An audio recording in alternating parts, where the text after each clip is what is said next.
da derin diye mango yarchue kita nimanga ba chari yore. Today is the fifth day of our Marngok summer teachings. Talam gyuni sinsin nangenge gomba khagi tsome lama jugu ke shinyan namadang. So I'd like to offer my welcomes to all of the people who have been listening over the internet, the communities in the various monasteries, including the geshes, the lamas, the chulkus, the monks and nuns and members of the Sangha. And I would also like to offer my welcome to all the monastics and lay people who are listening all over the world over the internet. Now, the other day, I lost my internet connection.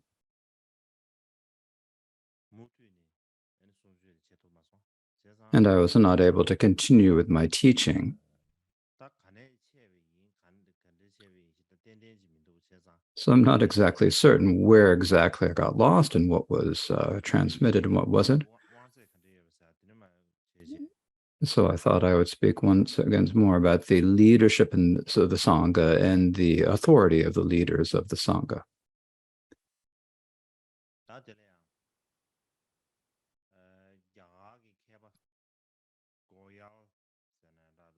And so there was the Indian scholar named S.R. Goyal.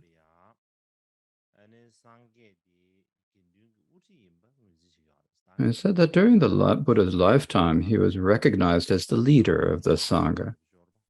If we say this in regular terms, it's just like he's the leader, the chief or the leader.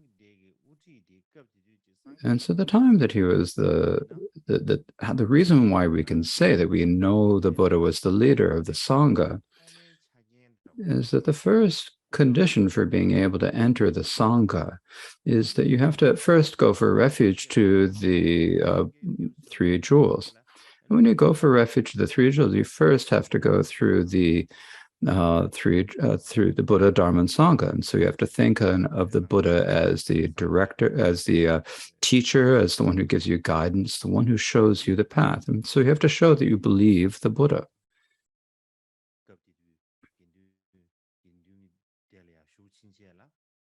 And so the moment that you have entered the Sangha, from then on, everyone accepts the Buddha as their guide on the path and as their leader. So he says that this makes it clear. But the difference here is that at that time in India, there are various different, you could say, religious traditions or schools. And in each of them, they each had their own leaders of their own religion or school. And the leaders of each of these schools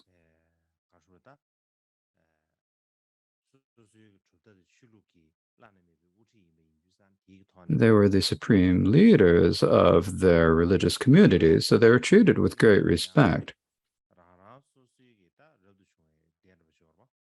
Then there was also their communities of monastics, right? And they also gave direction to the monastics about how they should lead their lives, what they should do and what they shouldn't do. And they determined the rules. So the person who determined these rules or guidance was the leader of that particular school. They also appointed the person who would be their own lineage holder or successor. And so they said that that person would then be, the teacher is the one who appointed that. So at that time,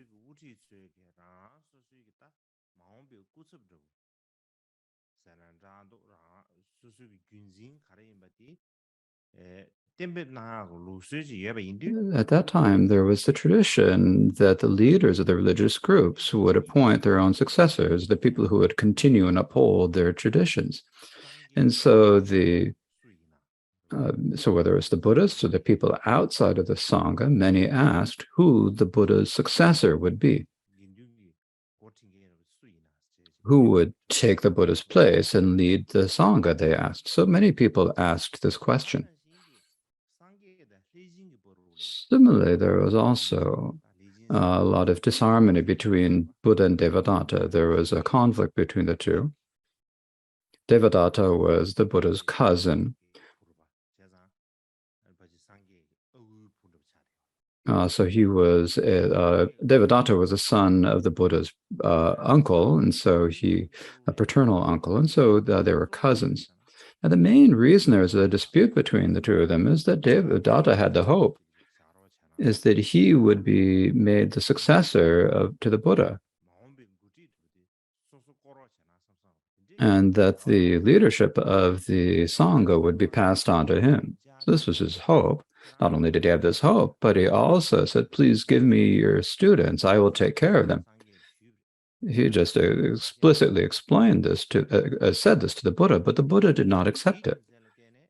And so for this reason, there came to be a big conflict between the Buddha and Devadatta. And so there are all these stories about that, what Devadatta then did in order to get back at the Buddha.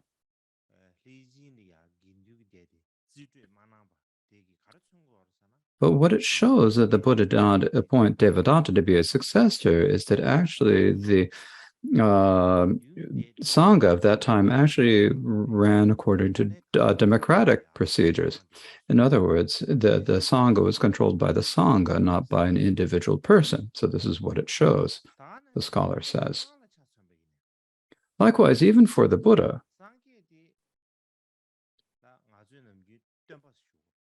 we normally call the Buddha the teacher. As the Buddha is one who gives instructions about what the actual ultimate nature is and what we should do and what we should not do. So he's merely a guide, someone who gives instructions, the one who points out what you should do and should not do. But he is not like a king who gives commands to the members of the Sangha. He was not some person who had authority or power over the Sangha, as the Buddha often said. So for this reason, it shows that the Sangha primarily followed democratic procedures. Likewise, the Buddha often said to the Sangha, you must be your own protector. You must be the true Dharma to be your protector and refuge, he said. And so he said, you need to be your own protector. There's no other person who can be your protector. So he also said you need to go refuge to the Dharma. Generally, when we go for refuge to the three jewels, right? But among the three, but actually, the one who really protects you from danger is the Dharma. We often say this, and it's similar here. So what you're actually going for refuge to is the true Dharma. If or otherwise, and so you don't go to refuge to some successor to the Buddha or to some person.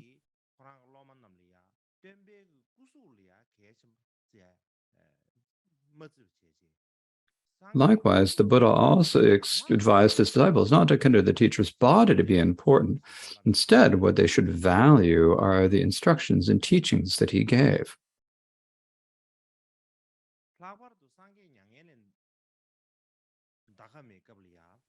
In particular, at the time that the Buddha was passing into nirvana, according to the Theravada tradition, or according to the original Buddhist scriptures, if we look at the way it's described there, when the Buddha passed into nirvana, his continuum would cease like a fire going out. All of his aggregates would cease without any remainder.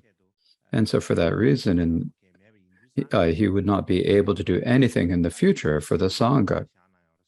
And so the testament that he left to his Buddhas, or the will he left to his Buddhas, the testament was that he encouraged them to consider the true Dharma to be the refuge. And in particular, he said that you should take the Pratimoksha Sutra as your teacher. And so the Indian scholar Goel says that he thought that this is true.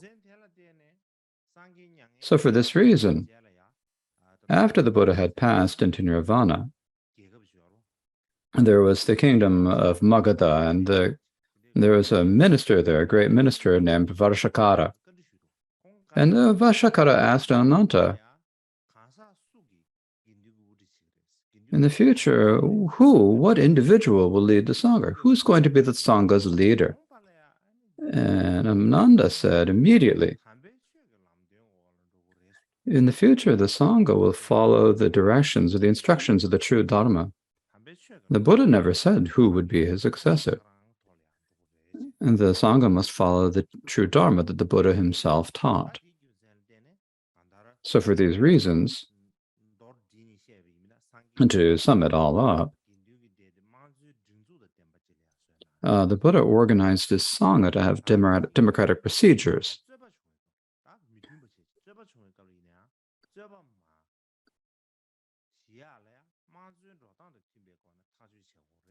And he also taught that when dispute arises when the Sangha, they needed to be resolved democratically. So as I said the other day, when there is a Sangha community, there are many different Sangha communities, not just a single one. So the Sangha members dwelling within a single boundary became autonomous units. Now, those in another set of boundaries also, they were their own autonomous group also. And so sometimes when you live, so the Sangha members who are living within a single boundary had their own senior elders. And so the senior members of the Sangha would then gather the Sangha together. And when there are disputes within the Sangha, then most of the disputes were resolved by the two sides in the dispute gathering and meeting face to face. Also, as in the Vinaya, they had a way of voting. They had like counting sticks. So these days we have counting sticks, and this is actually just a method for doing voting. And the benefit of using these counting sticks is that at that time there are many members of the Sangha, and they could tell what opinion was strongest among the majority of the Sangha by counting the number of counting sticks. And so in this way, they could determine what opinions are most prevalent in the Sangha. Likewise, there's a person who took care of these counter sticks, and he had to do many things. He had to look at this is the person who was the vote counter, as we could say. So a person was presented as a counter of the counter sticks, and he would count the votes when they were cast. And if in the ordinary ways there was a dispute, that a great dispute that was unable to be resolved in the ordinary ways, then they'd make a separate group to resolve the conflict. And so this was another procedure that they had. According to the Theravada Sutra of the Parinirvana, likewise also in our Tibetan Vinaya texts, it's said that the Buddha taught about the people of the area of Vrija. So this is probably a place that was near Vaishali. There was a bit of a dispute between the people of Vriji and Magadha. And so the people of Vriji, the people from the area of Vija,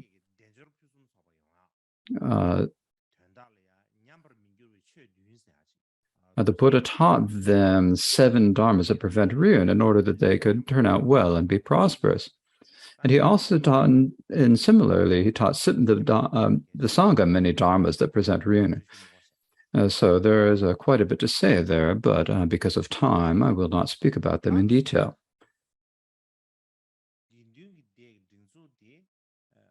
In any case, the organization of the Sangha was a democratic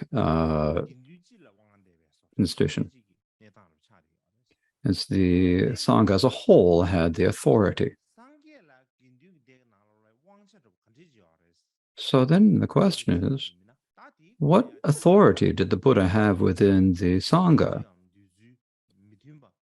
Now, in thinking about this, modern researchers have many different positions. The Japanese scholar Ui Hakuju said that he said the Buddha had no particular authority. He had no real power. The Buddha himself was just a member of the community of the Sangha. He was just one individual in the Sangha. He didn't have any particular authority, he says. He was just, that's just the way the Buddha thought of it. Then there was a scholar named S. Watanabe. And it says, in terms of the practice, Buddhist practice, there's really no question about who has authority or not. There's no such procedures within Buddhism, he says.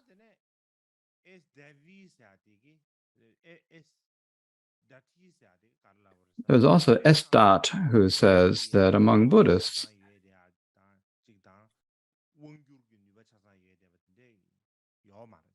there wasn't any person who had the basic power or the ability to exert influence over the entire Sangha. There's also a scholar named Matsumoto who says that during the Buddha's lifetime, and also for 100 years after the Buddha passed into nirvana, there was no leader of Buddhism who could be considered the Buddha's successor. There's also a scholar named K.N. Jayatilleke, and he says that all of the thought taught about in the Buddhist scriptures mistake as its foundation only the Buddhist thought, taking that as authoritative, and so therefore the Buddha must have had some degree of authority. Likewise, there's a scholar named Kitagawa who says that when the Buddha was alive, he did have authority. And the reason is that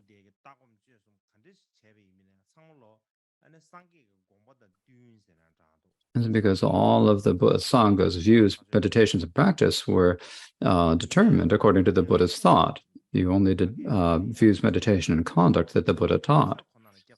But when the Buddha was about to pass into nirvana, he expressed his hope to his students that they would only go for refuge to the Dharma.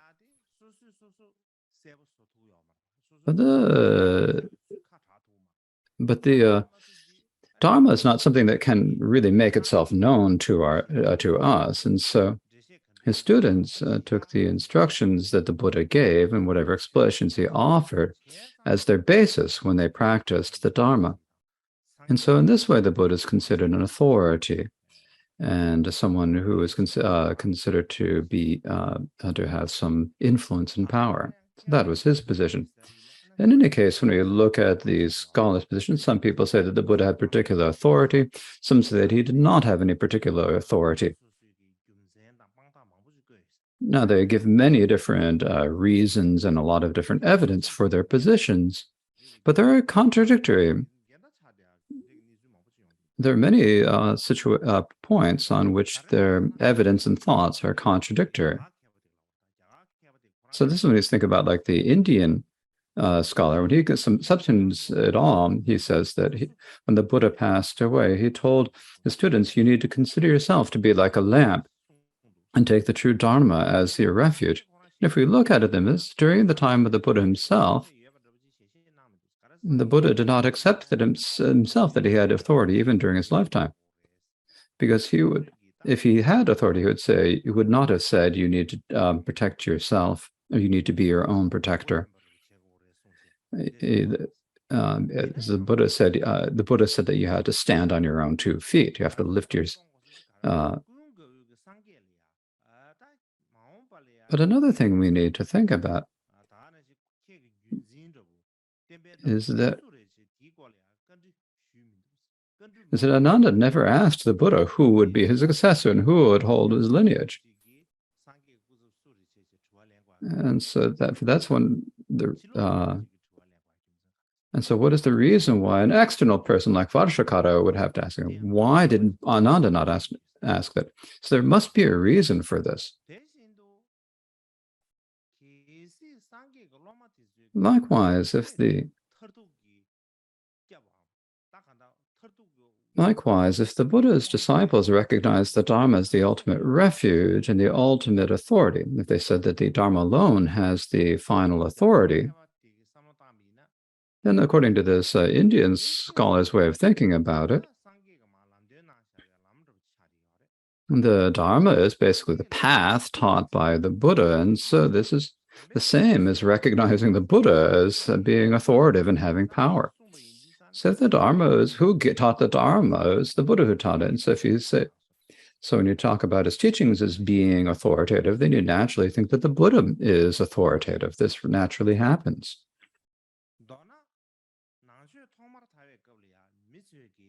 In brief, when the Dharma first spread, people believed that the Buddha had discovered or revealed the true Dharma. They didn't think that it was something the Buddha made up or created. They recognized it instead as something that he had discovered. He discovered the true nature and he revealed the true nature. And then the Buddha taught his experience. So the Buddha, when he awoke to perfect enlightenment, only then did he understand the true nature as it was, and then he taught it as it is to his Buddhas. And otherwise, he said that whether or not the Buddhas appear or not, the nature of the Dharma endures forever. So from this reason, the Indian scholar says that So that was the thought of the Indian scholar. But if we think, it's very similar to the opinion of a Korean scholar, Chai Shin-yu.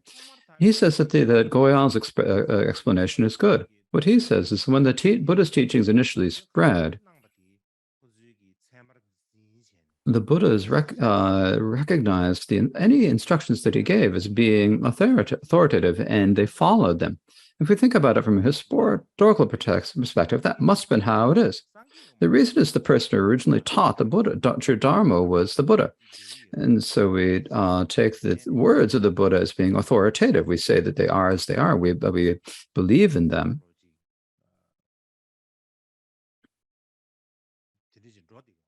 And then we follow them. And so if we take this Korean scholar's idea, it says that the Indian scholar Goyal's ideas are just about right. So later, I don't know whether or not, there are many people who give very different explanations of the Buddha's thought. So there were many different ideas that happened, but during the time of original Buddhism, they only practiced what the teachings of the Buddhas are as they were. They didn't go beyond them and give many different other teachings or instructions.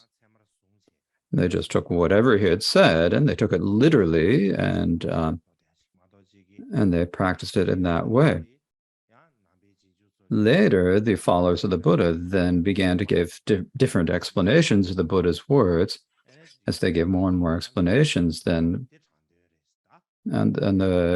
they would say that when the Buddha said that is the guiding or expedient meaning, that there's a definitive meaning that is greater than. Now that occurred later. During the time of original Buddhism, there's probably nothing like that, he says. Now what I'd like to kind of add to that is that when we look at the sutras that have been translated into Tibetan, at the time the Buddha passed into nirvana, he said that his successor was the Pratimoksha Sutra. Now there is a text called In Praise of the Vinaya that is called by the Chökyi Tsunpan. This is in our Tibetan Tenjura. Now there is one verse of this that is usually put in the beginning of the Pratimoksha Sutra. And what it says is, the victor is the teacher and his teachings are the sutras and Abhidharma. But the Vinaya is the real teacher and his teachings. I thus pay homage to that which is both, like the Buddha and his Dharma. And so what he's saying there is that the teachings given by the Buddha, you could say let's say treatises, or you could say the three Pitakas, and these are the three baskets of the sutras, the Vinaya, and the Abhidharma. But the one that is both a teacher and the teachings is the Vinaya. The other two baskets are just teachings, but they are not the teacher. So now the successor, the representative of the Buddha, the representative of his speech is the Vinaya. Now here at this point, we're talking about the Vinaya. We're not meaning the Vinaya overall. We should understand this to mean the Pratimoksha Sutra in particular.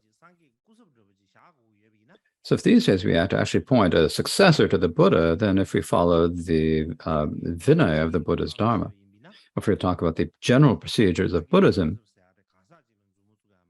we wouldn't point to an individual as being the leader of the Sangha. We have to point at a text. And that text would be what is like the legal code of the Vinaya, the Pratimoksha Sutra. So what this shows is that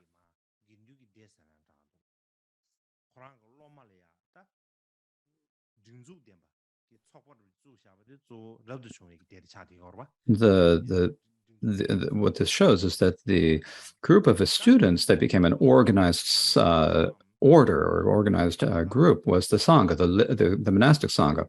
The lay people did not have such a thing. And so there were the five groups of monastics in the Sangha. These were not led by a single individual, but they followed the Vinaya, and they had democratic or consensual procedures.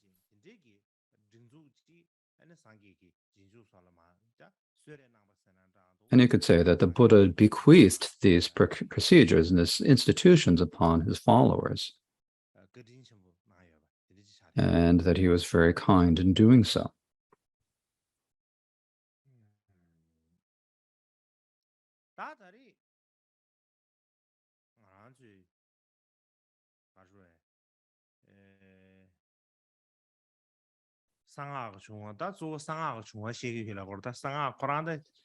So these days we're supposed to be speaking about the origins of the secret mantra, and I'm not sure that maybe next year only next year will we get to the actual origins of the secret mantra. But when we talk about this, the topic is the origin of this secret mantra, but it takes a long time before we even get to the beginning of the secret mantra. So before we discuss that, we need to speak about the origins of the Sangha, the origin of the monasteries, and the Vinaya. Now, the point about this is that generally, when we look at Buddhist history, the initial appearance of the Sangha, the initial appearance of monasteries, and the development of the Vinaya are, of course, a very important thing to simply think about. They're like an insignificant part of history, and there's no choice but to speak about them. Now, in particular, when we're speaking about the origins of Vajrayana, then it's very important to speak about the Sangha and the Vinaya. The reason is because in the Vinaya, there's a lot of discussion about the mantra. For example, there is the story about how there's a beautiful named outcast girl. Her name was Bhadra. And she found Ananda very attractive. She fell in love with him. And she thought, I need to enchant him. I need to bring him to me. And in order to do this, she went to someone who's skilled at spells and mantras and had him cast a mantra in order to influence him. And so Ananda, without any choice, because of the power by the power of the spell or the mantra, he was summoned to where the girl was. Later, the Buddha stored him through a mantra, and he freed him from the danger of mantras and spells. So this is one story that discusses mantras. Now, there was another time, there was the region of Vaishali, right? There was a big epidemic in Vaishali, probably something like the coronavirus or COVID epidemic we have. So at that time, there was a big epidemic in Vaishali. And at that time, the Buddha specifically sent Ananda. And he said, as you're walking to Vaishali, then recite this mantra. and recite these verses, he said. And this way, he taught him the mantra of entering the city of Vaishala, and also the auspicious prayers that we recite during purification rituals. And said those become so there's a verse that says those become miserly and so forth. So this is a verse that we say during those pujas. So it's there's also the standard that says spirits who have come here, those who live about on the ground or underground and so forth. That verse was also spoken at that time. All of these are taught in the Vinaya. Likewise, there was also a student of the Buddhist named Upasena. And Upasena was bit by a poisonous snake. And when he was bit, and he had this feeling like his body was going to just split into pieces. He had hurt so much he felt like his body was going to burst into pieces. And when this happened, then the Buddha said the verses that began saying, greed, hatred, and delusion are the three poisons of the world. So these are also verses that we recite during during rituals of name card rituals. And so this is a story of him teaching a mantra that pacified the danger of poison. So when you read the Vinaya, it seems like that the society of that time, you would either, when someone had a physical illness, you'd either go to a mantra, use the mantra, or you would use medicine. For example, when we get sick, we take medicine, right? And so at that time, they would use mantras for certain illnesses. So at that time, they recognized that mantras and medicine had the same power, and they're considered very beneficial.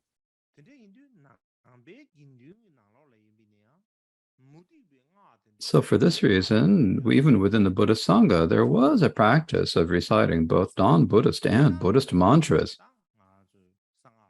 So generally, within our Vajrayana teachings, when we talk about the meaning of the word mantra, when it's the word mantra, the word mana means mind, and tra means protection. When you combine the two, it means mind protection. That's how we should understand the meaning. That's one way of explaining the meaning of the word mantra. And if we think about the meaning of this explanation, when we talk about in the Vinaya, we speak about speaking the true words of the noble beings, and in order to protect the mind too. And so this way, all these true words could probably be called mantras, I believe. So even within original Buddhism, there are the seeds of secret mantra, and there are more than a few situations that are related to secret mantra. And so this is one reason why we need to pay attention to this. Now, if we think about it from another perspective, and there's one other reason why we need to think about the Vinaya in order to speak about the origins of secret mantra. The reason is because that the people in the Theravada, the people from the Theravadas, it says they will say that in the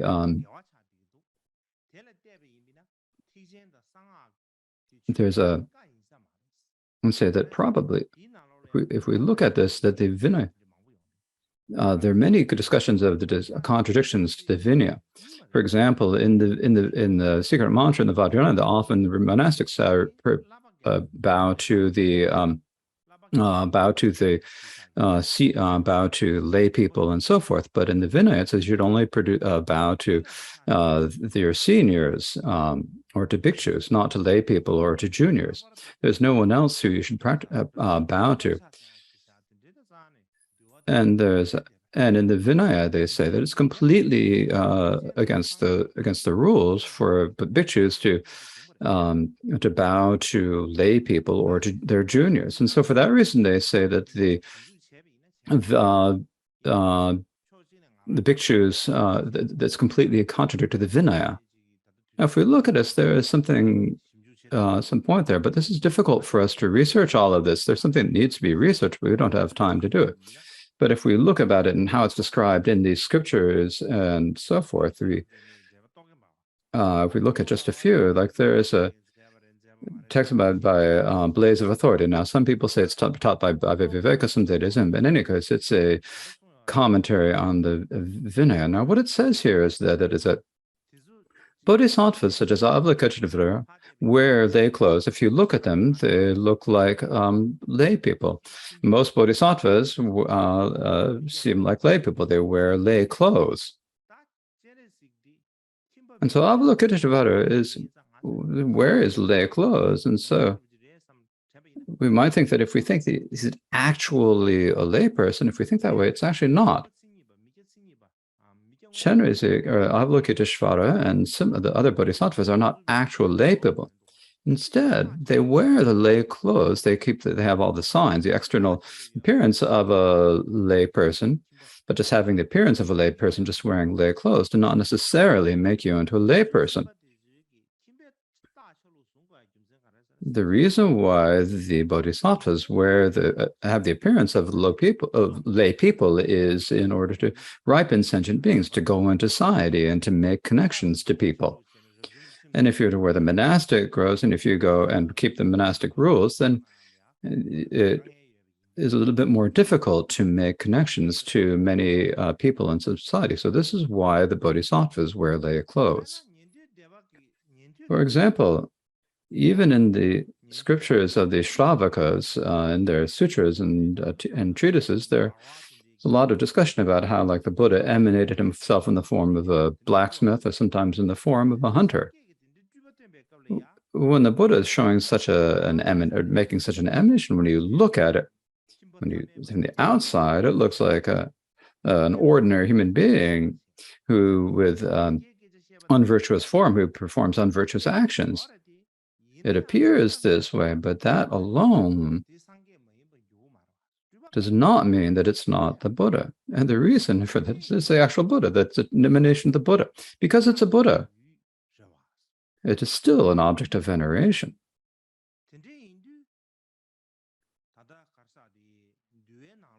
So in the Vinaya itself, there is this story.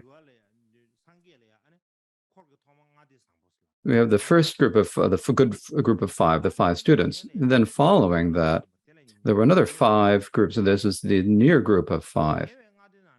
And among them, the first of these was the one named Kirti.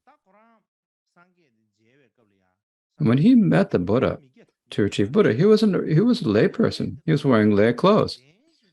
But even while he was wearing lay clothes and appeared as a lay person, he achieved the arhatship. He wasn't wearing monastic robes, he was just wearing lay clothes, and the Buddha gave him the instructions. And right there, he achieved the state of arhatship. Because he achieved the level of an arhat, then, the Buddha said this verse in praise of him, and we say this. Though decked in jewelry, those whose conduct is peaceful and subdued have vows and chaste conduct. Those who give up harming all sentient beings are Brahmins, monastics, they are bhikshus. So he's wearing lay clothes, but he'd achieved the state of a noble arhat. And it's because he had achieved that state. He was an actual bhikshu, he was an actual monastic, he was an actual Brahmin. And so this is the praise that the Buddha made of him. So that's that. And so there's not much point to speak all of that. In any case, so if you wear lay people, if you appear as a person, whether you're an emanation or not, people say you may not prostrate them. It's not right for the monastics to prostrate them. Now, if you say that, you have to think, what are you prostrating to? This is what it says in the Blaze of Reasoning. Who are you prostrating? Are you prostrating to the qualities? The qualities are what you're prostrating. The person has qualities, and because they have the qualities, and those are the main thing, you prostrate to them. You prostrate to them because of their qualities, and not because of their clothing or their appearance. you're prostrating to the qualities of abandonment and realization within their continuum. They have these qualities that are different than anyone else's.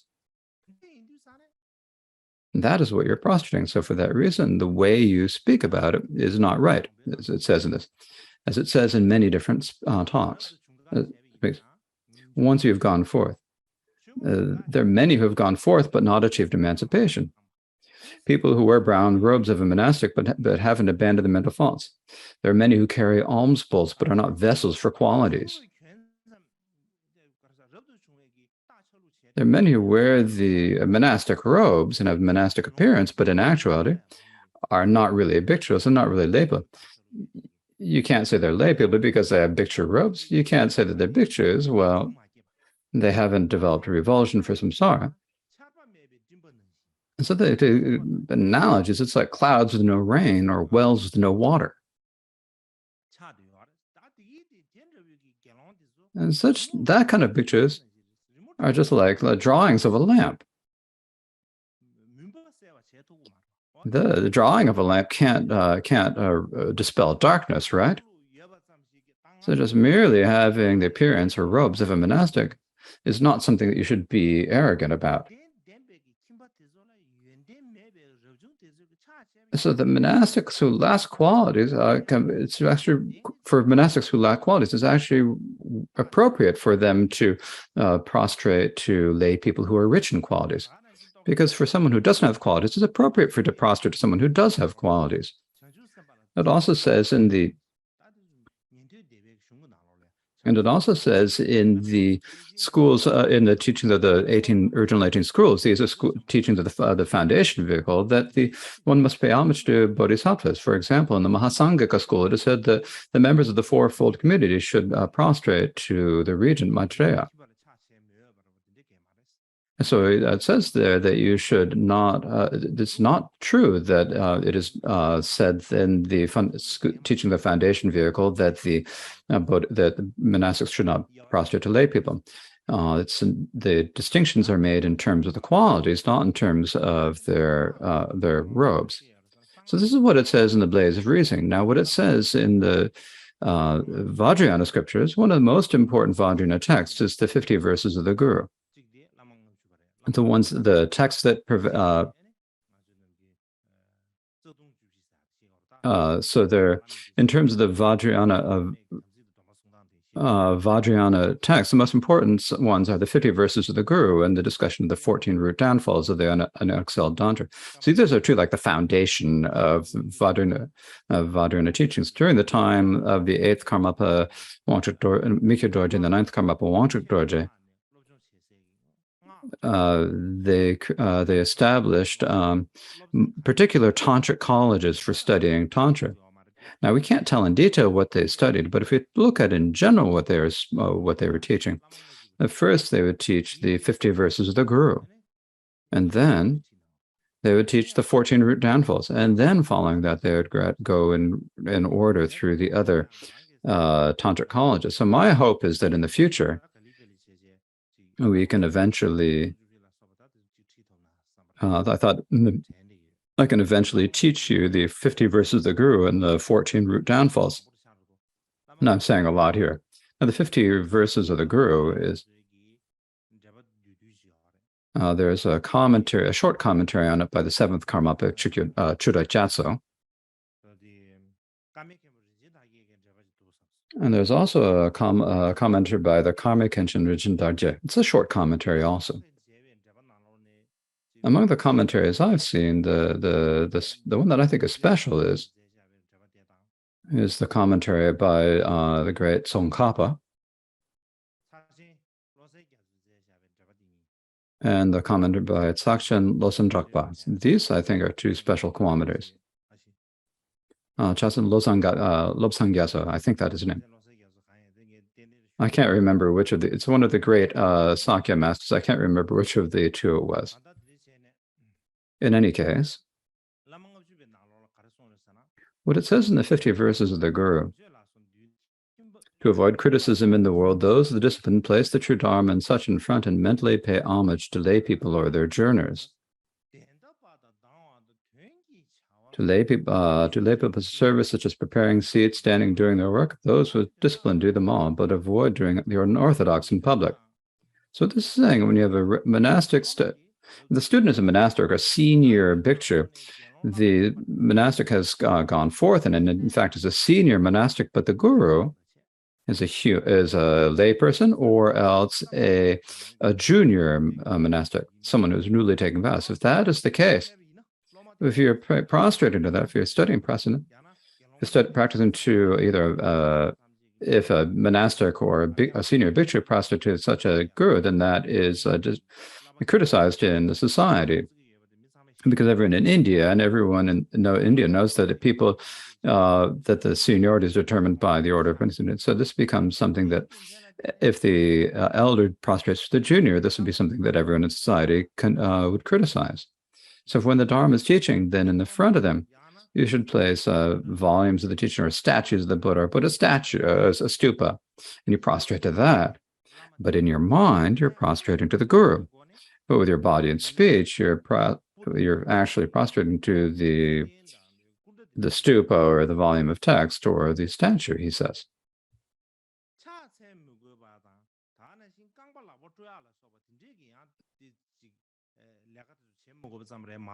And it said that you shouldn't, it's saying that you, otherwise you shouldn't do things like paying homage or serving something, but that still, even when they do, you should still pay a service, such as preparing seats and standing when they come and doing their work and so forth. You should do all this. It's not saying that you should pay no respect to the guru at all. So this is what it says. That's what it says in the 50 verses of the guru. Now, when I look at this, then I think that there's quite a bit about this in the Indian text about the secret mantra vows and secret mantra conduct. And I think that by looking at this, there are kind of two different traditions, one where there's a strict observance of the Vinaya and one with a more relaxed observance of the Vinaya. For example, there's a commentary on the difficult points of the 50 verses of the Guru in the Tibetan translation that says, I'm not going to read the words literally, I'm going to stick from the meaning.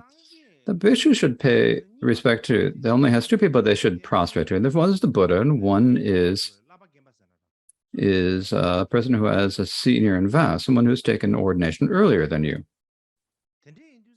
And so for that reason, if you think, well, when you say that no matter who the guru is, you should prostrate, if you think this doesn't match what's said in the Vinaya. And if you say that, then of course that is true. However,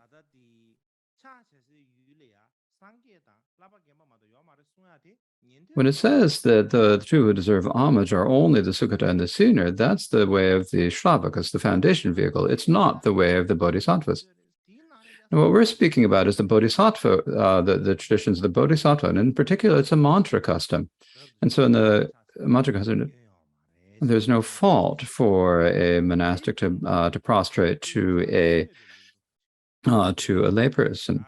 So when we look at this is a more relaxed view of the monastics. This is one that's really not thinking about it, not worrying too much. This is one that's saying that the secret mantra conduct is more important than the Vinaya discipline. So that's one view. Now, there's also a commentary on the Kala Chakra and the stainless light, and it cites the same passage from the 50 verses, the one I just described, and it says it. Now, I don't need to read it again word for word, but what it's saying is if there's a lay person, or if the guru is a lay person, or if the guru is a junior bhikshu who has recently taken the vows, then if you have to prostrate to them, what should you do? The question is that the answer that he gives in this commentary is that when you're like in terms of washing the feet and prostrating with your 5 limbs, that is pressing, you don't need to do those, it says. But don't do this. But when the guru comes, then you should, of course, be respectful and treat them well, invite them, make offerings, and so forth. You should treat them with respect. Now, when they're teaching the Dharma, and then at that point you have to prostrate to them, right? So at that point, if you prostrate directly to the guru, then the worldly people might criticize you. And so you arrange Dharma texts and sutras and so forth in front and prostrate to those. And so this is a more strict observance of the Vinaya tradition. This is one that is more assiduous or showing more respect to the consideration of the Vana. Likewise, it also says in the Stanley's Light commentary, if the recipient of the Abhamta is a bhikshu, then they are more important. If the person there can be either novices, bhikshus, and lay peoples. And among these three, the best is the bhikshu. And if at that time there is a bhikshu Vajra holder, and if you have lay people who are Vajra holders come to do consecrating temples or being guru for masters, then that's not okay, because this is actually denigrating the Buddhist teachings, because they're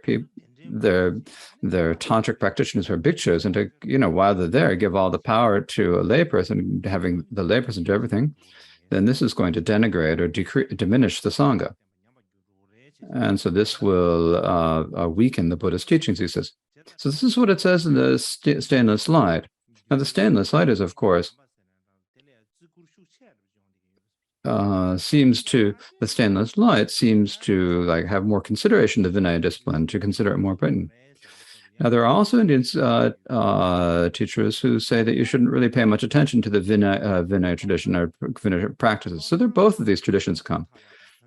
In any case, when you have the practice of the Pratyamoksha and the vows, the Bodhisattva vows, and the mantra vows, mantra practice, and there are many points where there are points when they're conflicts between the vows, and when they come to them, and you have to bring the practice of them all on a single point, this is really complicated. It's not easy at all. So one thing that we talk about in Tibetan as being the practice of the teaching, we're practicing the teachings, the union of Sutra and Tantra, and we speak about this, we say very great sounding things about this. When we talk about the secret mantra, we might say that it's only in Tibet. I don't think that we can't say that. I'm not sure that that's really the case.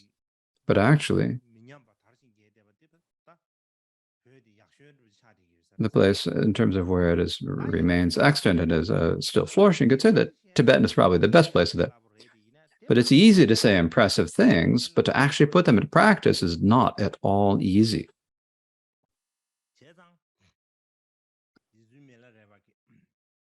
So here, Milarepa said about this, if you don't know the details about what is allowed and prohibited, what use is being learned? If you don't know in detail what virtues and misdeeds are, then it doesn't do much point to say, oh, I'm a scholar, I've learned it, I know a lot, I've read a lot of texts. It's really important to know the details when it comes to actual practice, and just knowing it from what you heard or understood is not enough. Similarly, the Indian master Atisha taught the stages of the three paths of the types of individuals. And likewise, there are many Indian and especially Tibetan scholars who wrote so many treatises on the three vows. For example, there is the Sakya Pandit who has treatise on the three types of vows. There are a lot of texts on the three types of vows, and I think that there's really a great need to emphasize studying them. And the reason is whether we know the three vows or not, if we talk about the Bodhisattva, the Pratyamoksha Bodhisattva and the Tantric vows, the internal, you have to know how to practice them in a way that doesn't come into conflict. You can practice them in union, so you can practice the outer vows of Pratyamoksha, the inner vows of Bodhisattva, and the secret Tantra vows. And this is really difficult and complicated to actually put into practice. So I think here is a good place to take our 30-minute intermission.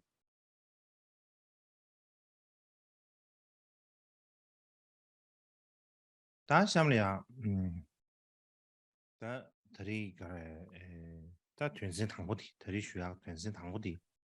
the first point that I spoke about today has been the origin of the Vinaya. And so I'd like to conclude this discussion of the origins of the Vinaya and the Sangha.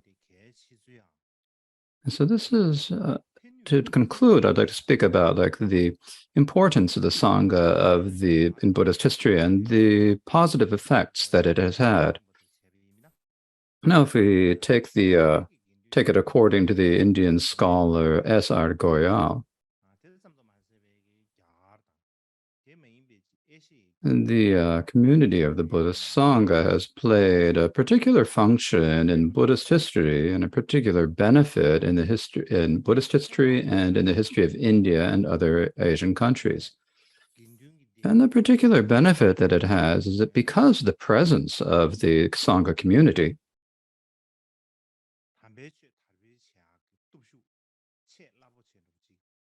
there was even more capacity and power for the Buddha's teachings to spread. The members of the Buddhist Sangha went through all the places, almost the entire area of India, and they brought the teachings of the Buddha to all these areas. They also spread the words of the Buddha into all the different countries of Asia. If there had not been a community of the Sangha, if there hadn't been the help given by the Sangha, if there is no Sangha and if there is no community of monastics, then the Buddha taught by the Dharma not possibly have been considered one of the great religions of the world, or Buddhism could not have become a major world religion.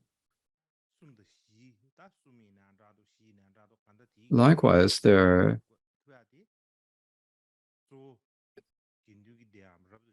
basis for the Buddha to spread to different areas, the basis or the foundation for this was primarily the Sangha of the Sangha.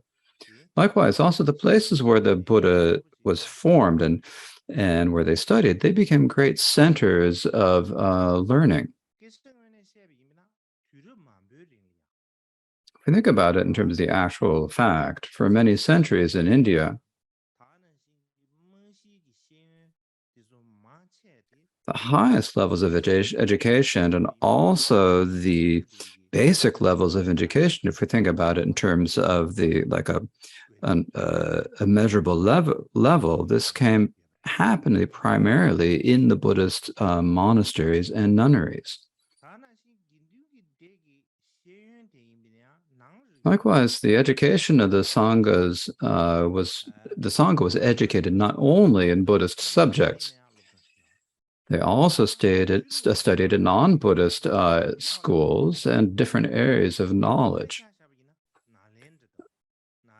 For as an example, there's the University of Nalanda. The great monasteries such as Nalanda, they studied all the different areas of knowledge and the different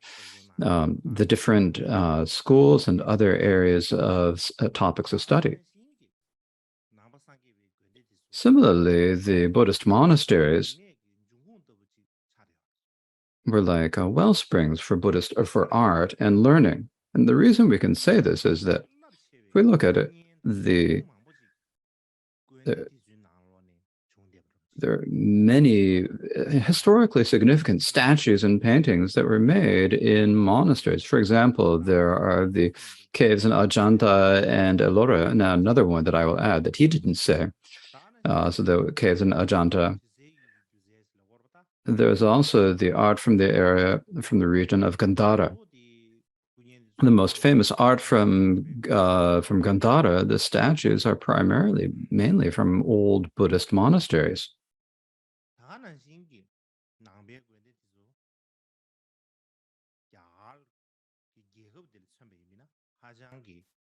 And if we think about it in terms of the country of India, the Buddhist monastery is also very important and significant. The reason is because of the monasteries and the Sangha, then the Indian languages, the Indian knowledge, Indian arts, and so forth were then spread to other countries. And the best tool for doing this was the Sangha and the Buddhist monasteries. For example, based on the paintings in Ajanta, they had a strong influence on the frescoes in the Dunhuang caves in China. There's also a Sigiriya as a large lion-shaped rock. And there are many paintings there and these were influenced strongly by the caves in Ajanta. And to add to that, if we think about in Tibet, the Indian knowledge and Indian religions have had a tremendous influence. And particularly, so the Buddha Dharma spread well in Tibet, and the Buddhist knowledge was brought into Tibet. And because of the influence of that, we have had a very strong influence from the Indian culture and Indian traditions. So if we think about it from many different perspectives, the community of the Sangha, the monastic community,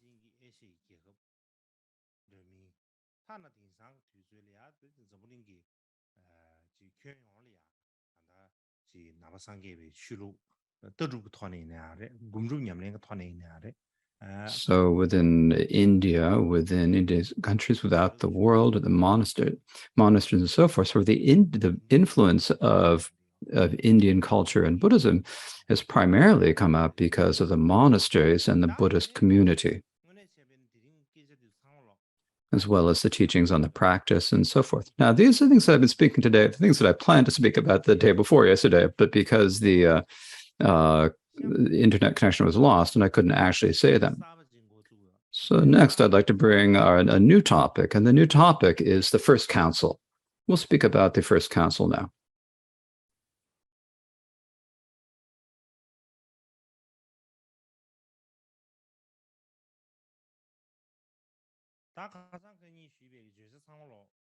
Now, all the topics I've spoken about the other day, I'll go under one main topic, which I've mentioned before, and that was the origins of the Sangha and the monasteries and the Vinaya discipline. So these all are considered under this topic. So from now on, from this point on, I will speak about the topic of the First Council. Now, the First Council is perhaps will take a couple of weeks, maybe. I think it'll take that long, 2 weeks, I think. And if I say a whole lot, then it'll maybe take 3 weeks. So before we can talk about the 18 schools, we have to talk about the First Council. But then when we talk about then, we can talk about the Second Council. Then we can talk about how Buddhism split into 2 communities, and then we can talk about the 18 schools. So I'm not sure how far we're going to get this year. In any case, I will begin by speaking about the First Council. Now, regarding the First Council, the Japanese scholar Umada Gyoke says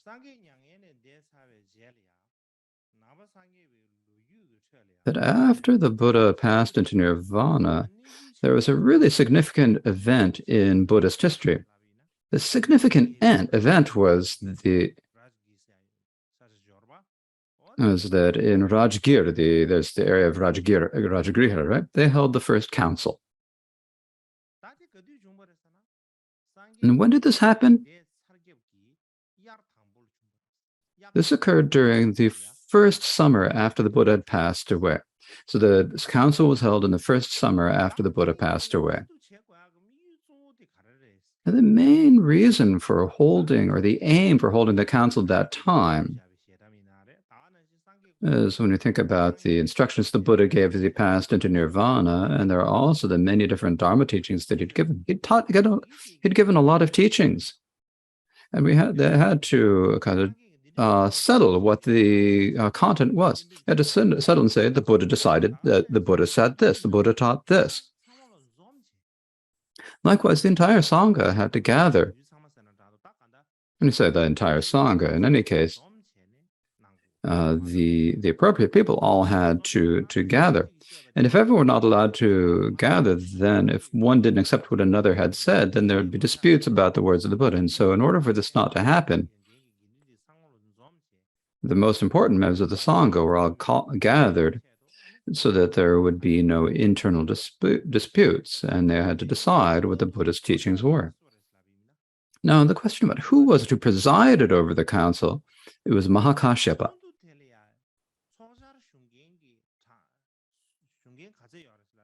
And now, how many people participated in this? There were 500 arhats who participated. Now, during the gathering, the council, what they primarily did is that the Sangha, the 500 arhats, all gathered,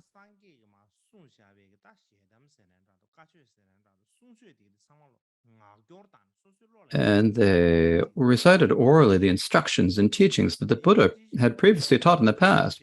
They recited them all because there was no writing at that time. They had to write it. There was nothing written down.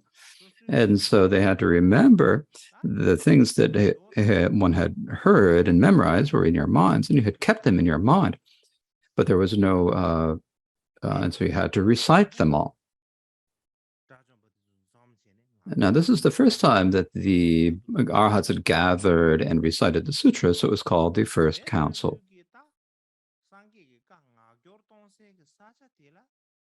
Now, the place where this council, where the Buddha's words were reciting, was held in Rajagriha.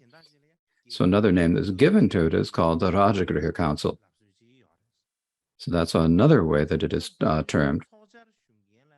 Likewise, at that time, there were 500 bhikshus, or 500 arhats.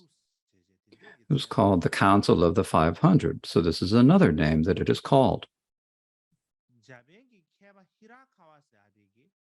The Japanese scholar Hirakawa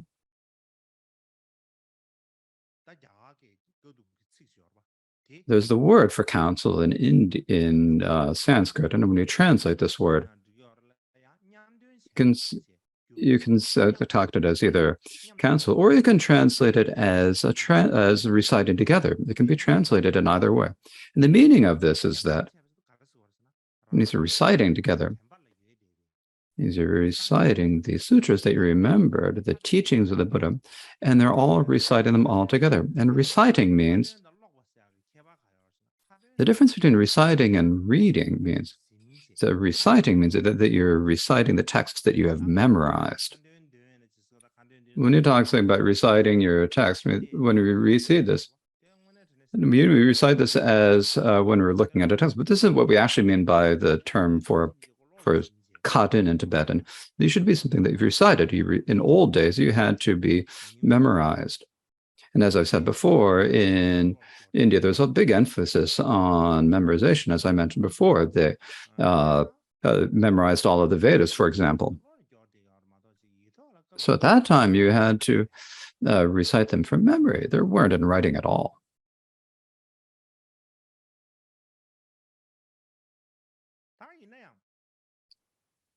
However, when we're speaking about the First Council, and when I speak about the way the council was held,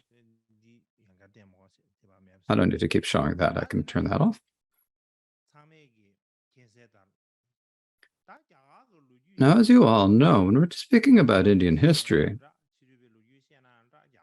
whether we're speaking about Indian Buddhist history or Hindu history or the history of Hinduism and the history of India, the ways that we can learn about Indian history are through archaeology. And it's also in terms of the history, in terms of religion. There are many different fields, and the scholars in these different fields have worked very, very hard, continuously to research it. And they compare their researches, and they can revise their opinions. They look for more and more evidence, and then they make hypotheses, and in the end, they say that it's probably like this, and this is like the producing the results of their research.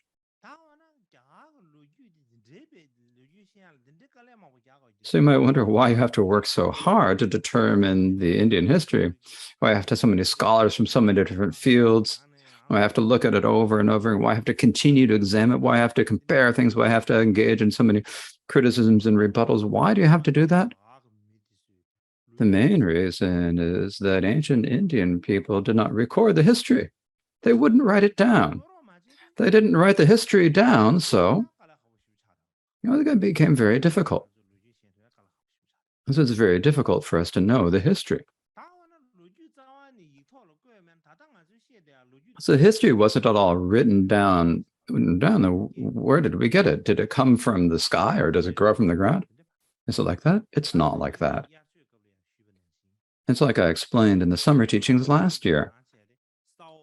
Most of India's Indian history comes from unearthing artifacts, and also from the manuscripts that are found in buried underground in caves or inside of stupas and so forth.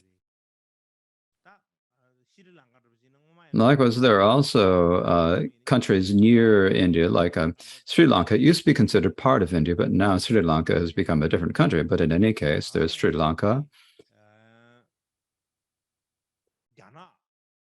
and also in China.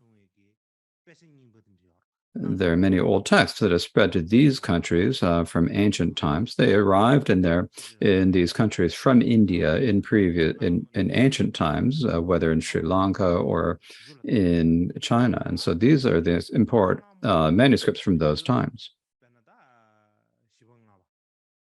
There are also, in the 4th and the 5th centuries, in the 7th and the 8th century, there were many Chinese monastics who went to India, such as Tang Xuanzang. They're the records of their travels, and there are also the ancient manuscripts, the ruins, and so forth. So all of this is taken as the basis for the research to try to take one thing and then try another. They do try one thing after another to hypothesize and make inferences.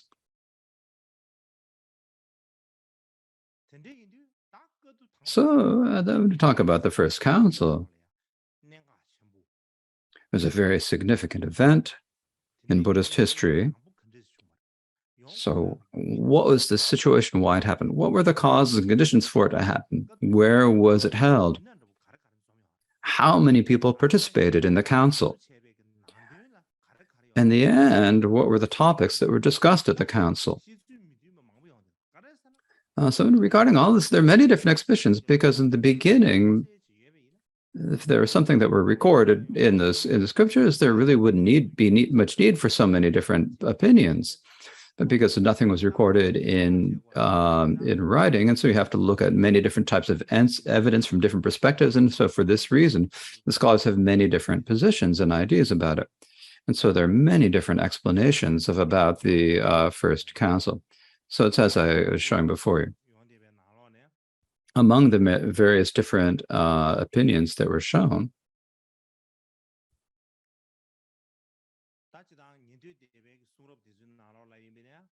and when you talk about it in the Theravada scriptures, include many descriptions of the First Council, but there is a fair number of inconsistencies in the way they describe it. And likewise, there are also archaeological evidence and descriptions from the other schools, but the Theravada scriptures, if you say that they have this evidence of the first comments,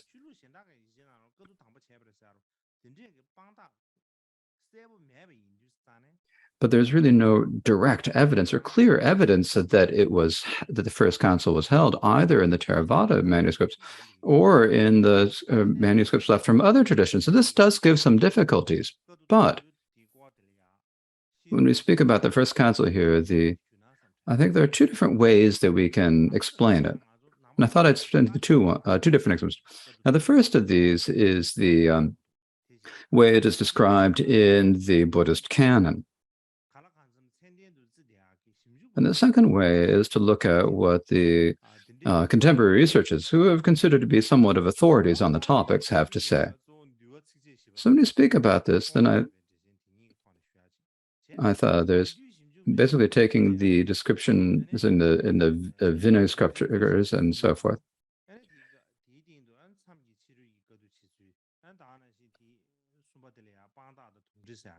So there's different questions of many different things. There is a discussion about who the Vinaya scriptures and so forth. So there are different areas we can look at, which I will discuss later.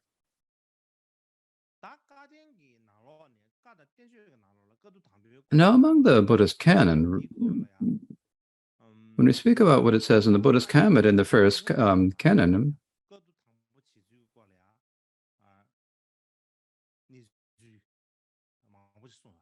there are many different accounts of the events of the First Council in many different texts. For example, there's the Dharmagutta Buddha tradition, the Vinaya scriptures, the Mahishashaka school, the Theravada Vinaya Pitaka, the 10-volume Vinaya, which is the 10 verse. There's a Vinaya Matrika Sutra, a great commentary on the Paramita in 100,000 lines, said to be written by Nagarjuna. There's the Chinese master Fa Xian's account of his travels. There are the accounts in Tang Xuanzang's records of the travels to the west. Likewise, there's a Mahasangaka Vinaya, the biography of Shoka, the Mulasarvastavada Vinaya Vastu, and another discussions, other Vinaya texts. It's discussed in the Mahaparinibbana Sutra and in other texts. But if I need to tell all of these, then we wouldn't have time for them this year. And if I say too much, then it's like it gets too complicated, and it gets too complicated, and you want to understand what did it say, So I thought that today I would primarily focus on two sources in the canon to describe the way the first council happened. So these two are, first of all, the Vinaya scriptures that were translated into Chinese. So it's account of the first council. And the second is the great commentary on the 100,000 Paramita Sutra by Nagarjuna. So these are the two sources I will use. So the first of these is the Vinaya scriptures that are translated into Chinese. It's in Chinese, it's called the Sifen Lu. Now, when this is translated was around the 4th or 5th century. It was translated into Chinese at that point, and the translator was a master who probably translated his name as Buddhayashas, and the great Chinese Acharya Buddha Smriti. So this is a Vinaya text, and it's primarily the Dharmaguptaka Vinaya tradition. Basically, in ancient India, there was first the study of the 50 verses of the Vinaya, and this was the text that was primarily studied. But later, after these Vinaya scriptures were translated, the Vinaya scriptures became the most widely spread. So these days, most upholders of the Vinaya, and in particular those in the Vinaya school, there's a Vinaya school in China, right? These masters base their text primarily on the Vinaya scriptures themselves.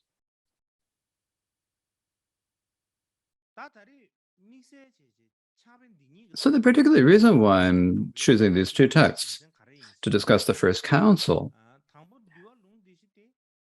the first is that the Dharmaguptaka Vinaya scriptures are a reliable source from one perspective, and also the time that they were translated is actually relatively early. It was during the 4th or 5th century of the Common Era.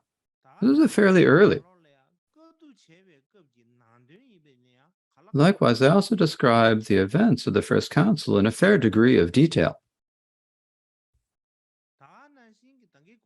Similarly, as I described before,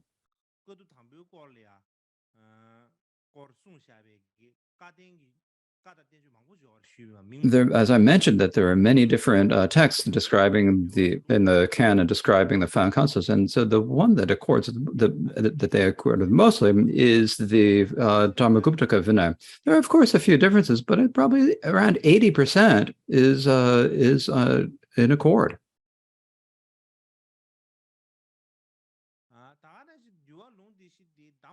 Likewise, another reason for choosing the Vinaya scripture is that there's a text that appeared during the period of Nikaya Buddhism. So it's an old text that appeared during the time of the Nikaya Buddhism, the time of the 18 schools. Now, the great commentary on the Prajnaparamita was a text that was composed after the appearance of the Mahayana. So it was written by Nagarjuna, so it was written after the Mahayana had begun to spread. So from the Vinaya scriptures, we can understand the positions held at the time, the period of the Nikaya Buddhism. And the account in the great commentary shows us the different accounts that appeared at the time of the Mahayana.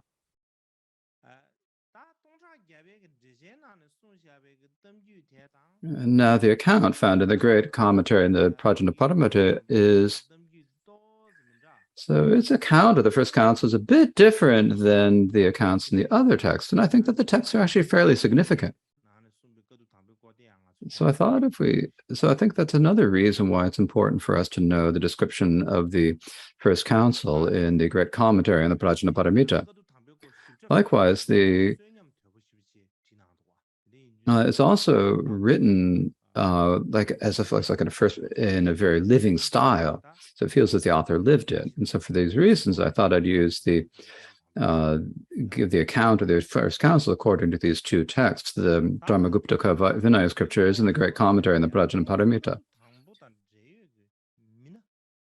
Now, before we speak about the first council, we need to kind of introduce who the people involved in the first council are. And there are two primary people, and the first of them, among these two, the first is Mahakashyapa, and the second is Ananda. So here's an image of this is an image of Mahakashyapa from the Dunhuang caves. So it's in the Chinese caves of Dunhuang. Now, for a time, during the times of the Tibetan Emperor, was under Tibetan control.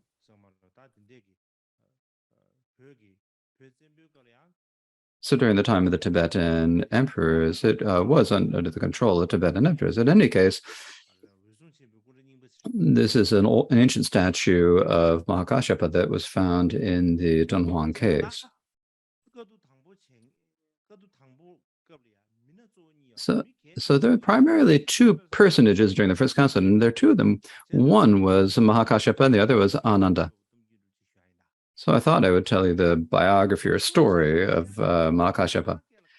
So Mahakashyapa's name, and so his name is Mahakashyapa. It's a Sanskrit name. When we say Mahakashyapa, if you translate it into Tibetan, the meaning, according to the grammar in 2 volumes, Kashyapa has 2 meanings.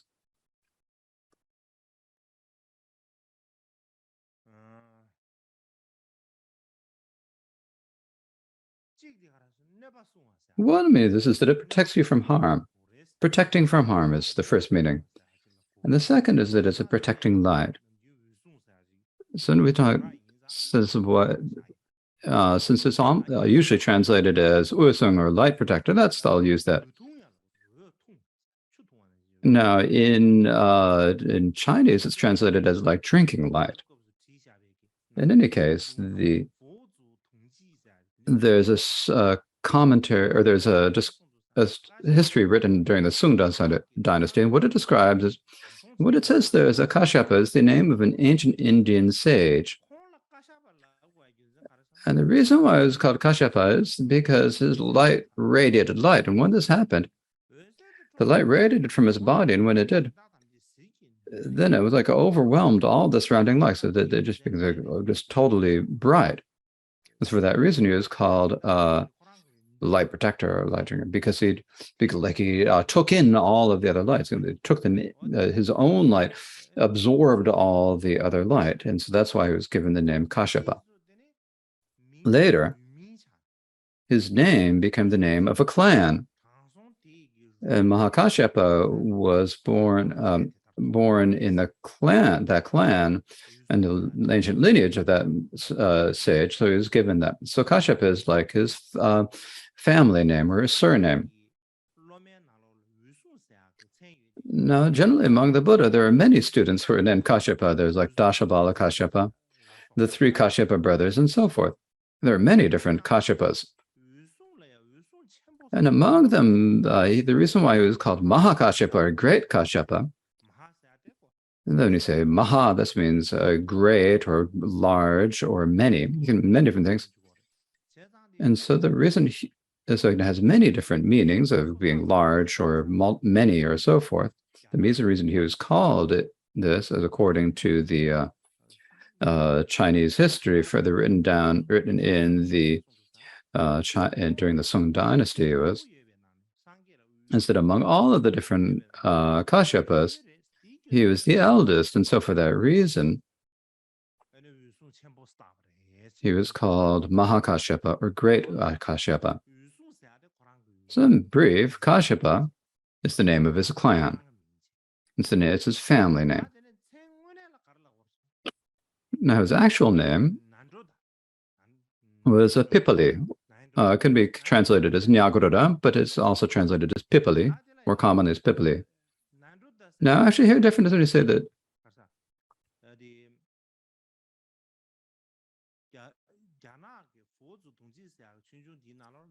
in the Chinese history, it's given the name Pipali or Nyagododa. But in our Tibetan sources, in the Vinaya and the Vikshunivasta, there's a life of Mahakashyapa, and it is called essentially born of Pipali, or Pipali's son. In any case, this word Nyagododa or Pipali is the name for the Bodhi tree, a people tree. We have the Bodhi tree, right? The Bodhi tree is called by many different names. Sometimes we call it the Bodhi Vriksha, which means like the Bodhi tree. The Bodhi tree itself is called the Bodhi Vriksha or Bodhi tree. And in addition, it has many other names. And one of these names is Nyagododa or people. And so the people is the name of the tree. So he's named after the tree. Now, the reason why he's named after the tree is because his two parents had prayed to that tree and made aspirations. And it's because of that that he was born. So when he was born, then the name of the tree was called a Nyagododa or Pipali.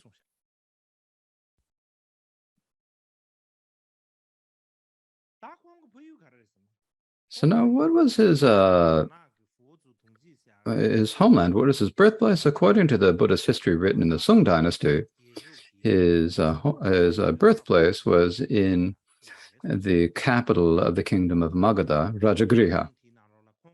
Likewise, it also says in this that his father's name was Kapila. Now, in Tibetan, this would be translated as Sirka. His name was Kapila. This is what it says in the Chinese history. However,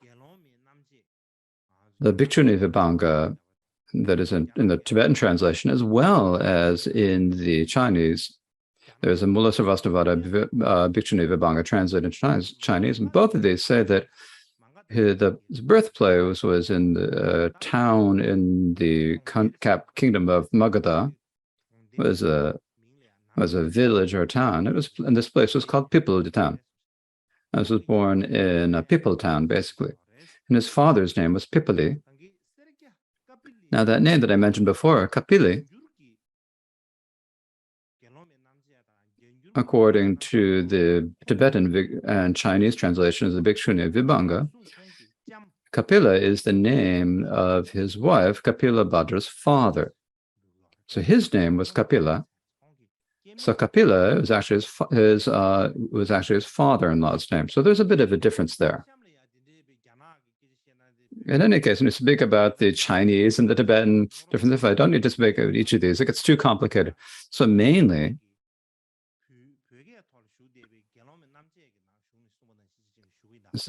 I'm going to speak out basically according to how it's described in the Tibetan Bhikshuni Vibhanga.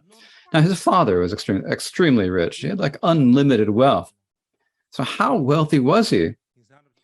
So at that time, he was probably like Elon Musk these days. He was like the Elon Musk of ancient India. At that time, there were 16 kingdoms in ancient India, and he was the richest person in any of these. There was no one else who rivaled him in wealth.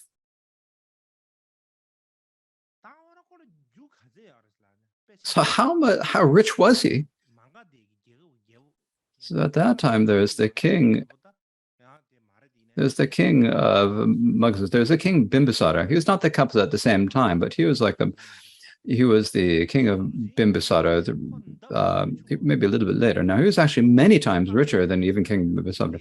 Now, the way he riches is that that time, it's like Bimbisara had like plows for throwing things at him.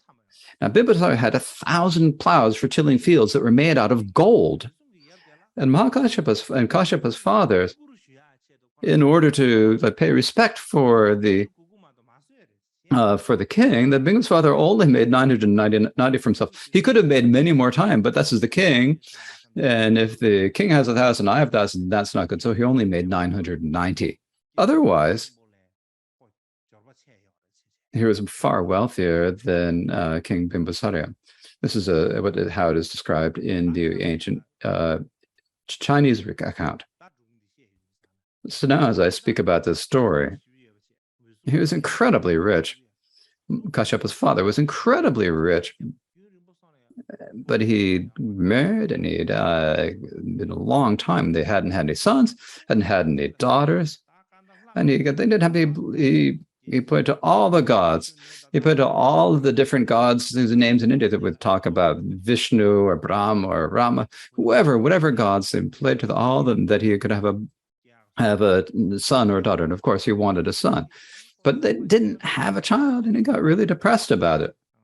And so they're feeling discouraged. I've got money. He didn't have money. Of course, at that time there was money, but he had a lot of wealth. I've got a lot of wealth, but I can't have a child. My family line will be broken. And he got very depressed about this. And his mother saw that her son was just really depressed. And so his mother said to him, so she gave him some advice. Now, his mother said, son, in our Pleasant Grove, like a park, there's a banyan or peepal tree, right? And it's got really wide, and it's got a lot of leaves and flowers. It's a huge tree. This is really beautiful tree. And so because of that tree, that our town is called the Peepal Town. The reason why we're called is because we have that huge peepal tree. We have such a huge peepal or banyan tree that we're called Peepal Town. That's the reason why the town is called Peepal. Your father also was unable to have any children, just like you. We had that problem. And he prayed to hundreds of thousands of gods, but still didn't have a child. And in the end, he went to that peepal tree, that banyan tree, and prayed, and then you were born. So you were born then. So you should also, that's the reason why you were called Pipali, because you were because of praying to that peepal tree. And so you should also go make prayers to that same tree. So this is what his mother said, and Kashyapa Kashyapa did exactly this. Did his father? He went to that banyan tree. He offered incense and flowers to the tree and made all sorts of different offerings. And he's made this aspiration to the peepal tree, to the banyan tree, and he said, "Oh, please allow me to have a son.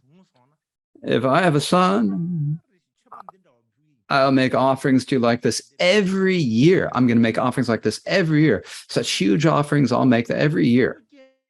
But if I don't have a son, I'm going to cut you down from the root. I'm going to chop you into pieces, dry you out in the wind and sun, in the end, burn you in a fire and throw the ashes from that fire into a river."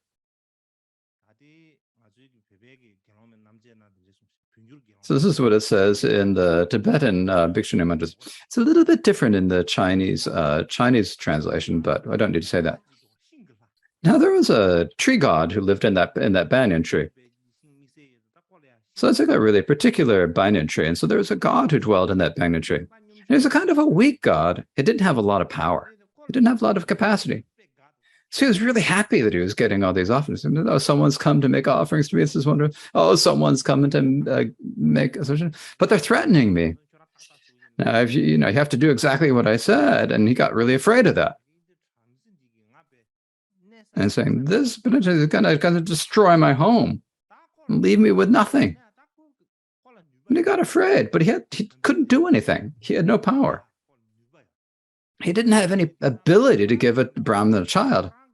So the person who was above him, his boss, his leader, were the four great kings, the four great kings. Right? So the four great kings, he went to see them. He goes to see the four great kings, and he talks about his problems. He said, "I've had this difficulties. I have a problem." And he says, give him a child, but I don't have any power to give him a child. And if I don't give him a child, then it's going to destroy my living where I live. And when you talked about a situation, the four kings, he went to each of the four kings, and each of the fours, and no matter which of them he went to, they all said the same thing. So whether or not he has a child, a son or daughter, depends on his own karma. We can't do anything about it, they said. We can't do anything about it.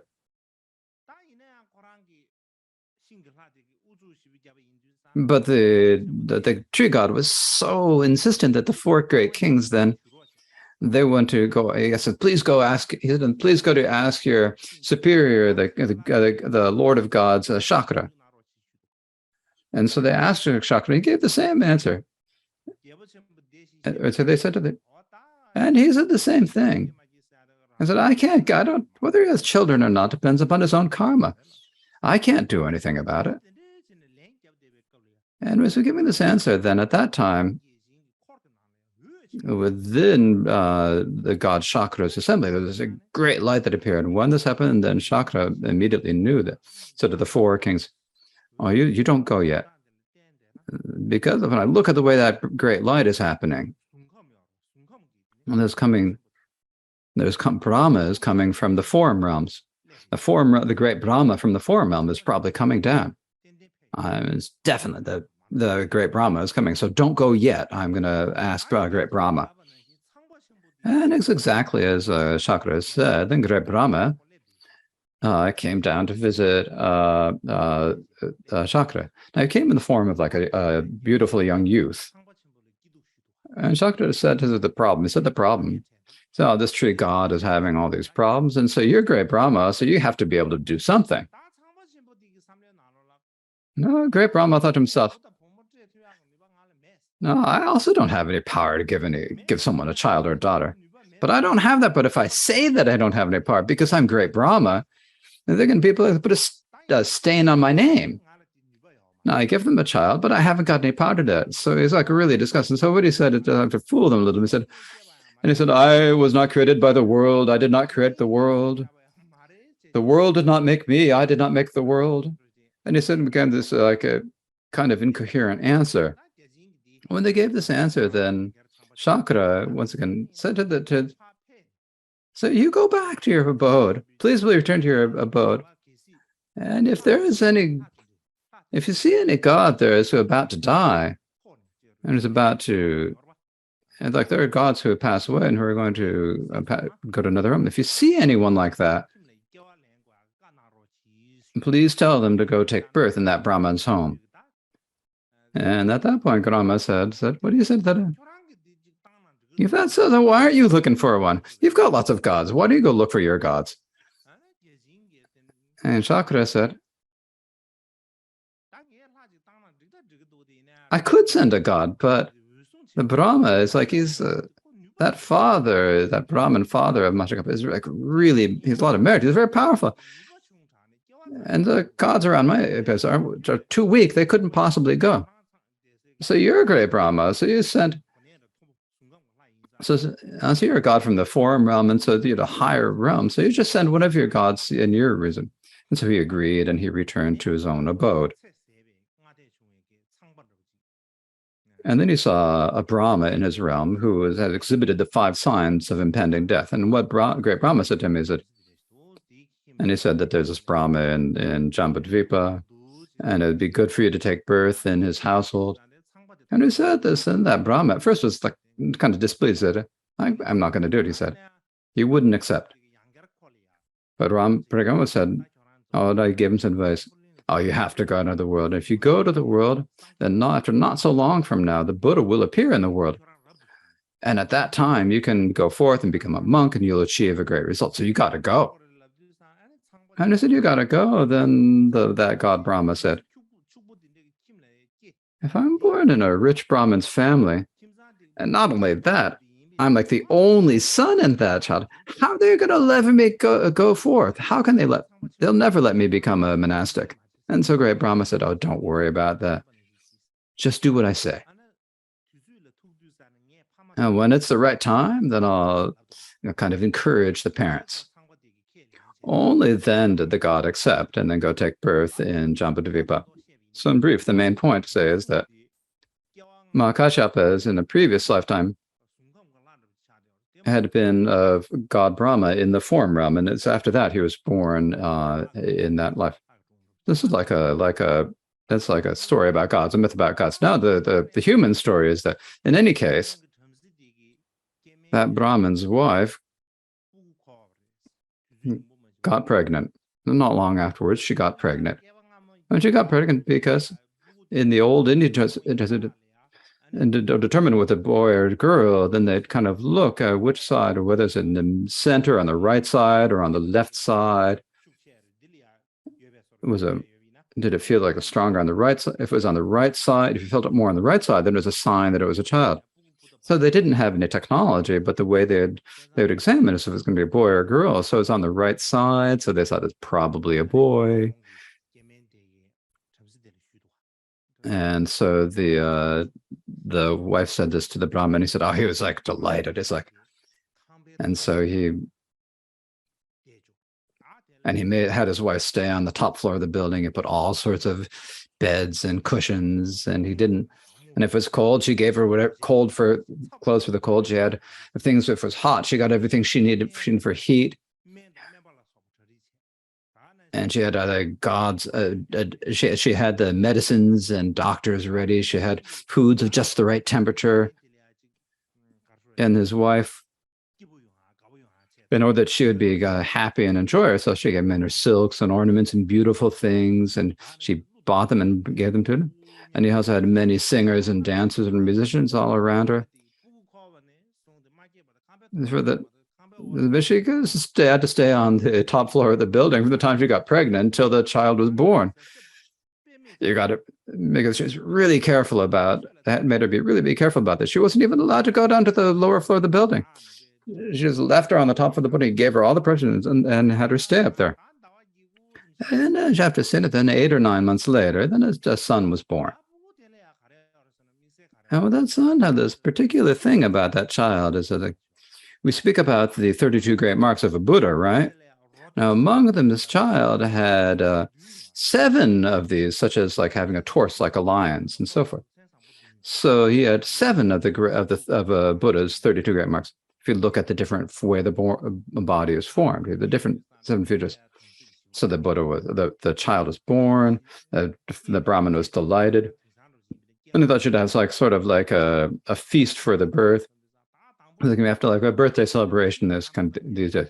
So he went to that peepal tree, that banyan tree, and he said to it, and he had all the rocks and gravel and pebbles and so forth from around this. Even the tiniest little things he was just removed them, had them all removed to completely cure.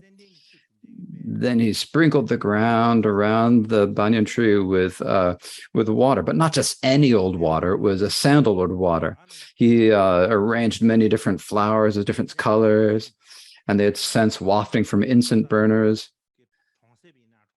And it's because in the people of the town, then all around the gates of the town and the intricacy spent thrice 7 or 21 days giving away food and drink and clothing. So it's at the 4 gates of the city in the middle of all the crossroads. And so when they're naming the child, then he gathered all his relatives, and what the Brahmin said is, and it's because I received this child because I prayed at the foot of the banyan or the peepal tree, so I'm going to call him Pipali. Actually, he was born from even, but they called him Pipali, so call him Pipali, or born of the banyan tree. So when this child Pipali, when he got older, then he got older, then gradually as he got older, then he was taught reading, and then they were from the Brahmin tradition, so he was taught all of the Brahmanical traditions. You had to learn the 4 Vedas and the 18 areas of consciousness. So because he became really bright, he was really smart. And then as he got older, then one day, his father thought to himself, so I'm from a great family lineage, I'm really wealthy, but at first it was extremely hard to have a child. And generally in our Brahmsy conditions, at first you spend the first 48 years of your life until you become 48 practicing celibacy. And only then you if you get married. But there's that tradition, but if my child doesn't get married, or not, it wouldn't be good. If they can't keep up the family lineage, it wouldn't be okay. So he said to his son,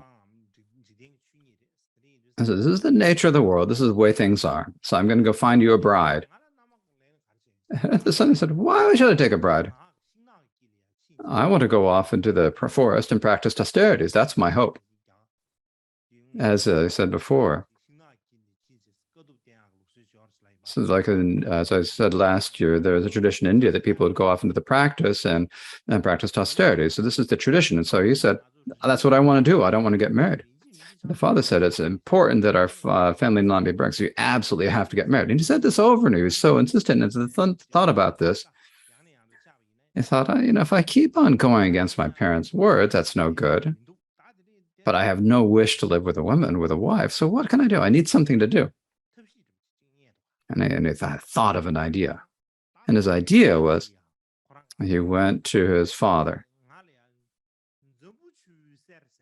He said, please get me some gold from the river Jambu. Now this is gold gold from the river Jambu. It's like, think about in today's terms. How do we say this?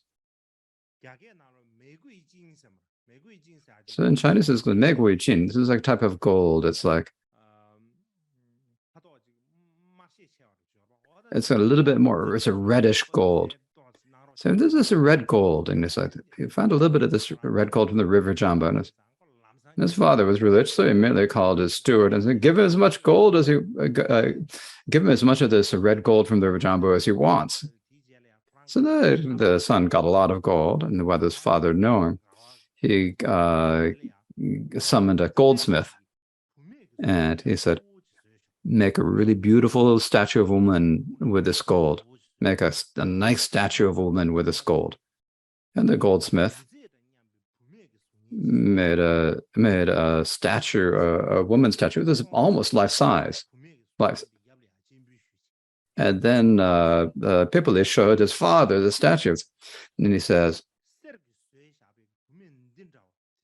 if you can find a beautiful woman who's just like the statue, who has had a kind of a golden color rating for her face, if you can find a woman like that, then I'll take her as my bride. I'll take her as my bride. Otherwise, I don't need a wife. This is his way. This is his idea. He thought he'll never find a statue of anyone like this. So if I say this, then there's nothing that my father will be able to do about it. And his father thought, and his father thought, it's like he's probably trying to fool us. He's not thinking about his parents. He's taking this. Such a woman who's so beautiful as this gold, is such a beautiful complexion like the color of gold. Or am I ever going to find a woman like this? And I thought this, once he got really depressed and he was sitting there. And he was really depressed. So he was a great Brahmin. So he had many students, right? He had many Brahmin students. And when they saw that their student was so depressed, then they asked him, why are you so depressed? And he explained a situation to his students. And when the students heard this, the Brahmin kid said, oh, you don't need to worry. We got something we can do. But the first thing you have to do is you need to make 3 more statues just like that one, this one. Make 3 just like this. And then we're definitely going to find a woman just like this. And so the father did exactly as the student suggested. He made 3 more statues exactly like that. And when they made 3 more of the statues, then what his students did is they all kind of divided into groups. And they took the 4 statues in the 4 different directions, the east, west, north, and south. Some went to the east, some to the north, some to the south. They went to all 4 directions. They went to different countries and towns and villages. And as they went to all of these, what they did is they would go, there's like the markets in the middle of the town. So they'd go to the biggest markets and they'd put the statue, the gold statue there, right? There's a statue of the beautiful woman there. And they would arrange flowers and write letters, and they'd play various instruments. They'd put drums and cymbals, and also they had all the different instruments in India, right? And then these students, what they did is make an announcement. They'd make a big hue and cry saying, you need to come and make offerings to this goddess. And if you make offerings to this goddess, what's going to happen is you'll be reborn in a high caste. You can be a bride in a high caste.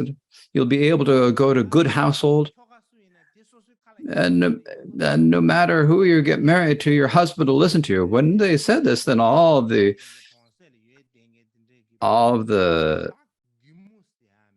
and they talk about the old women, the young girls, everyone, all of the women would rush over to this because they wanted that. Right? If you're a woman, we needed this. This is everything dependent on. So they all rushed into see. Then they were praying to the statue. And the reason why they did this is that they used the statue to get everyone to gather. And as they did, then all the women gathered. And so among them, they would look if there's any, and if there's any, they had to find a girl who had like a golden colored complexion. So they had to use this and get all the women to gather. And they did this. They did this for a long time.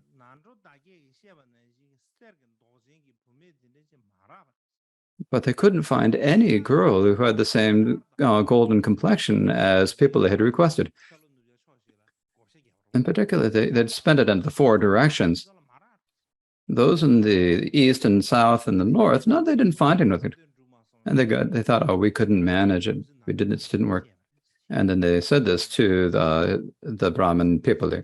And so once again, he got really depressed and said, I'll never find a girl. And so his last hope was the ones who were going to the west. And so the ones who went to the west, whether they found a girl with that golden complexion or not, I'll speak about that later. So maybe it's best to leave it there.